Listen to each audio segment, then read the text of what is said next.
नमस्कार दोस्तों, मेरा नाम है प्रदीप चौहान। बात समझनी है तो पूरी सुननी होगी। दोस्तों, वो ज़माना हुआ करता था 2014 से पहले, जब चुनाव आयोग, देश का चुनाव आयोग कोशिश करता था कि ज़्यादा से ज़्यादा लोग मतदान केंद्र तक पहुँचे। कोशिश करता था कि इस देश का कोई भी वोटर छूटने ना पाए, वोटर लिस्ट में उसका नाम ज़रूर हो। और महीनों पहले कैंपेन शुरू कर देता था कि लोगों को वोट डालने के लिए इनकरेज किया जा सके। एक वक्त आज है जब लोग वोट करना तो दूर की बात, लोगों को वोट करने के लिए उत्साहित करना तो दूर की बात, जो लोग वोट करने मतदान केंद्र तक जाते भी हैं उन्हें मायूस लौटना पड़ता है, क्योंकि उनका नाम वोटर लिस्ट से उड़ा दिया गया है। कारण SIR। लेकिन हम हिंदुस्तानियों की सबसे बड़ी कमजोरी क्या है मालूम है आपको? हमारी सबसे बड़ी कमजोरी है कि हम अपने हक के लिए लड़ते नहीं हैं और अपने साथ हो रही नाइंसाफी के खिलाफ भी आवाज नहीं उठाते हैं। लेकिन मैं आज मुंबई के लोगों को सैल्यूट करना चाहता हूं। सही में मुंबईकर को यूं ही मुंबईकर नहीं कहा जाता। आज BMC के चुनाव हुए मुंबई में, और इस चुनाव में जिस तरह से लोगों ने अपना गुस्सा दिखाया सरकार की तरफ, चुनाव आयोग की तरफ, ये SIR को लेकर, वो दरअसल पूरे देश के लिए एक सबक है। पूरे देश के लोगों को मुंबईकर से सबक लेना चाहिए कि अब वक्त आ चुका है कि ये जो SIR के नाम की नौटंकी हो रही है, जो लोगों को परेशान किया जा रहा है, उनके नाम उड़ाए जा रहे हैं, उसके खिलाफ आवाज उठाएं। अच्छा, क्योंकि देश की आर्थिक राजधानी मुंबई कहा जाता है, दुनिया भर में मुंबई भारत की पहचान है, तो मुंबई का वोकल होगा, ये चलिए एक्सपेक्टेड भी था। लेकिन सिर्फ ये नहीं कह रहे ये लोग कि लोकतंत्र या डेमोक्रेसी खतरे में है।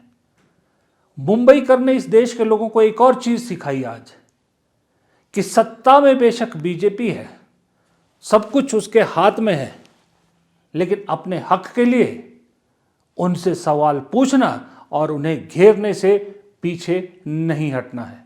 60 years. There is a chaos first time. Last, I am trying for voting since 7:30 and 9:30 I voted. Nobody is answerable. Nobody is accountable. And even local BJP worker is not there. बाद में नहीं है, सही है। देखो हमको इधर जो भी है ना, इसको कवर अप करते हैं, बीजेपी का आदमी है। ये हमारे लोगों को ऐसा एरिया में होगा तो बीजेपी को वोट कर जाएंगे। इंटरव्यू लेने दो ना सर, इंटरव्यू रिक्वेस्ट है बाद में। जी मैम, बात पुलिस ऑफिसर भी जानता है। एक मिनट हो जाएगा। ये लोग कब से वेट कर रहे हैं। हेमा मालिनी ने सोचा नहीं होगा कि जिस शहर में इतने सालों से रह रही हैं, वहीं पर एक दिन इस तरह से बेइज्जती का सामना करना पड़ेगा। मथुरा में तो बहुत बार हुआ होगा उनके साथ, लेकिन मुंबई में नहीं सोचा था। लेकिन मुंबईकर है ये, मुंबईकर ये अपने हक के लिए भी लड़ते हैं और अपने साथ हो रही नाइंसाफी के खिलाफ भी लड़ते हैं। इसलिए मैंने कहा आज मुंबईकर को सलाम करने का दिल कर रहा है, क्योंकि पूरे देश को उन्होंने एक रास्ता दिखाया है, एक मिसाल दिखाई है कि जहाँ जहाँ ऐसा कुछ हो रहा है वहाँ आवाज़ उठानी पड़ेगी। क्योंकि आवाज़ उठाना आपके अधिकार के लिए, हमारे अधिकार के लिए सिर्फ पॉलिटिकल पार्टीज़ का काम नहीं है। पॉलिटिकल पार्टीज़ हमें लीड कर सकते हैं, हमें एक रास्ता दिखा सकते हैं, लेकिन बहुत बार हमें अपने हक के लिए खुद लड़ना होगा। काश बिहार के लोगों ने भी ऐसा किया होता तो शायद बिहार में स्थिति अलग होती। अभी उत्तर प्रदेश में कई राज्यों की कुल जनसंख्या से ज़्यादा वोटर कट चुके हैं वोट लिस्ट से। ऐसा नहीं है कि वहाँ सारे गलत ही वोट कटे, कुछ सही भी कटे होंगे, लेकिन बहुत से ऐसे वोट कटे होंगे जो किसी एक पार्टी को फ़ायदा पहुंचा सकते थे।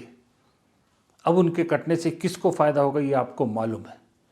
बाकायदा कई राज्यों से खबरें आई है कि किस तरह से BLOs पर प्रेशर बनाया जाता है कि एक पर्टिकुलर समुदाय के लोगों के वोट्स या नाम वोटर लिस्ट से उड़ाने हैं। उत्तर प्रदेश में भी जनता को जागना होगा, वरना अभी सिर्फ वोट कट रहा है। हम लोगों को शायद ये बात समझ में नहीं आ रही है कि ये सिर्फ वोट कटने की बात नहीं, अभी सिर्फ वोट कट रहा है। एक वक्त में आके ये वोट लिस्ट से जब आपका नाम कटेगा नहीं, आपकी नागरिकता पर भी सवाल खड़े करेंगे। फिर आप क्या क्या प्रूव करते रहोगे? आप अभी वोटर लिस्ट पे तो अपना नाम नहीं चढ़वा सके, नागरिकता प्रूव करने के लिए क्या करोगे? तब सोचिए कितने करोड़ों लोग इस देश के नागरिक भी नहीं रहेंगे, तब क्या होगा?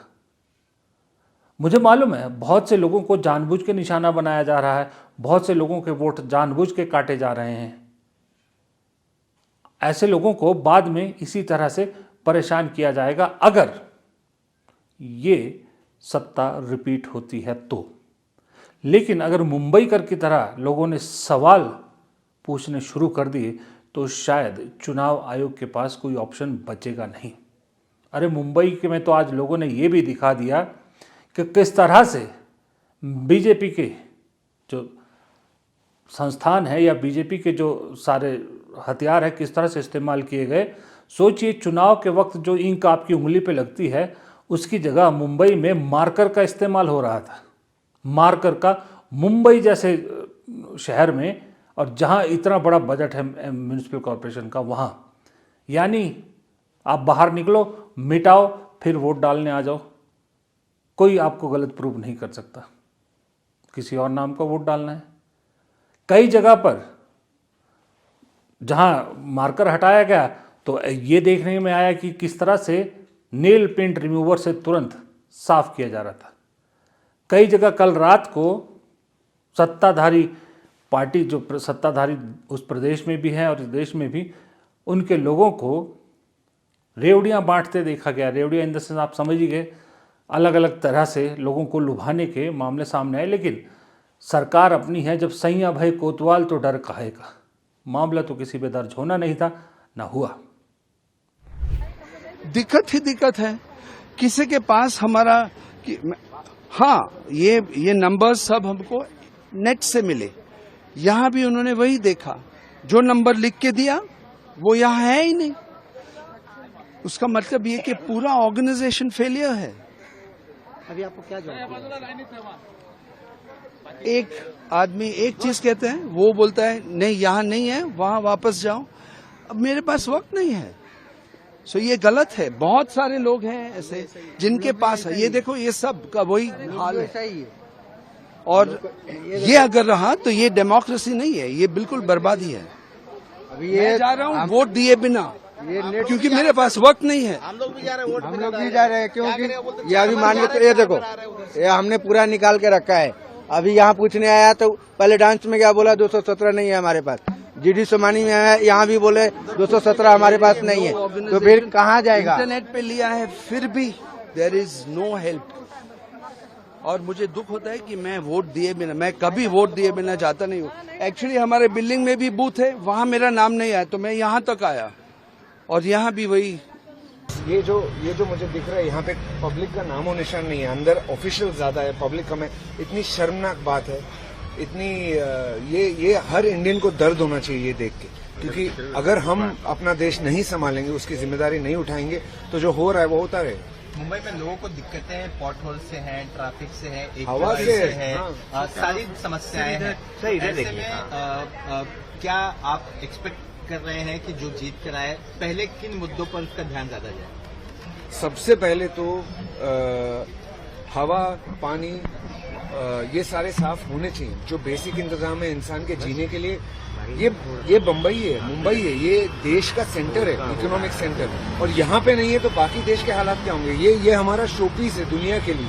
मुंबई लोग आते हैं देखने की इंडियन जो बड़ा शहर है वो कैसे होता है, यहाँ आते हैं और ये देखते हैं। बड़ी शर्मनाक बात है। लोकसभा और विधानसभा में मैंने और मेरे परिवार के सभी लोगों ने वोट किया। आज सुबह जब मैं गई एचईस वार्ड के वकोला म्यूनिसिपल कॉरपोरेशन की स्कूल में वोट डालने के लिए, तो उस वक्त वो लोग कहते हैं कि हमारी बिल्डिंग के सिर्फ 6 लोगों का नाम उसमें है, जबकि बिल्डिंग में है करीब 40 से ज़्यादा लोग जिन्होंने पिछली बार वोट किया।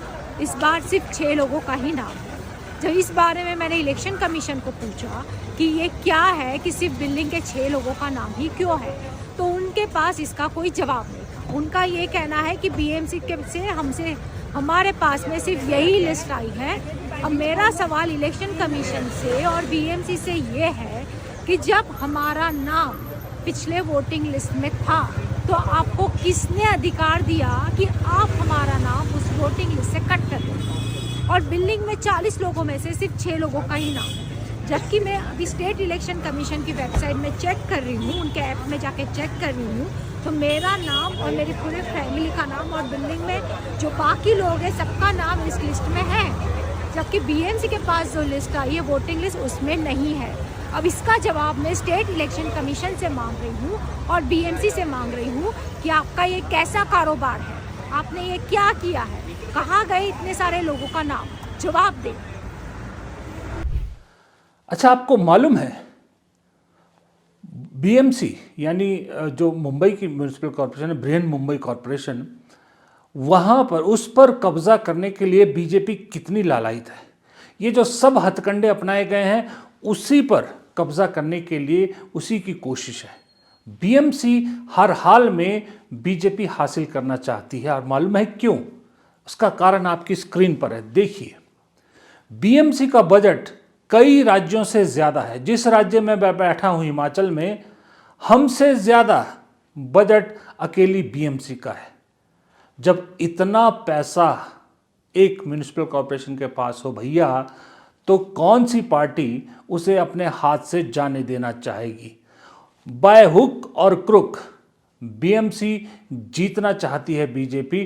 ठाकरेज का उस पर जो कब्जा है उससे छुड़ाना चाहती है, अपने हाथ में लेना चाहती है, क्योंकि अर्थव्यवस्था मुंबई की और ये बीएमसी का बजट बहुत कुछ कहानी कहता है। जैसे हमारे और आपकी ज़िंदगी में आर्थिक जो परिस्थितियां हैं वो बहुत अहम हो जाती है। अब मान लीजिए बीएमसी पर अगर बीजेपी काबिज हो भी जाती है, तो फिर उसके इरादे क्या हैं आगे?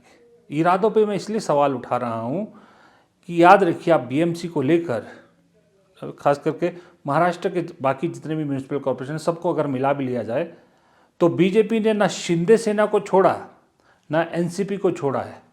वो ये सब कुछ अपने कब्जे में लाना चाहती है।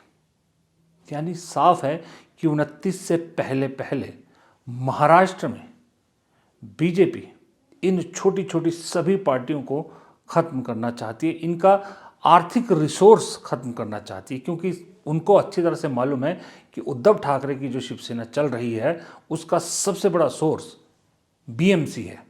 अगर बीएमसी उनके हाथ से निकल जाती है तो पार्टी को आर्थिक रूप में बहुत झटका लगेगा, सर्वाइव करना मुश्किल होगा। इसलिए उनके सर्वाइवल की जो लाइन है उसी को काट रही है बीजेपी। ये है बीजेपी की असली गेम। इसी तरह से एनसीपी और शिंदे को म्यूनिसिपल कॉरपोरेशन से बाहर करके अगली बार विधानसभा चुनाव में भी अपनी शर्तों पे राज़ी करेगी। नहीं मानेंगे तो जाइए अपना रास्ता नापिए, यानी ना घर की छोड़ेगी ना घाट की छोड़ेगी। ये खतरनाक प्लान मुझे अभी दिख रहा है। फिर वही 2 पार्टी सिस्टम करना चाहती है बीजेपी, कांग्रेस वर्सेस बीजेपी, बाकी सबको निपटाना चाहती है।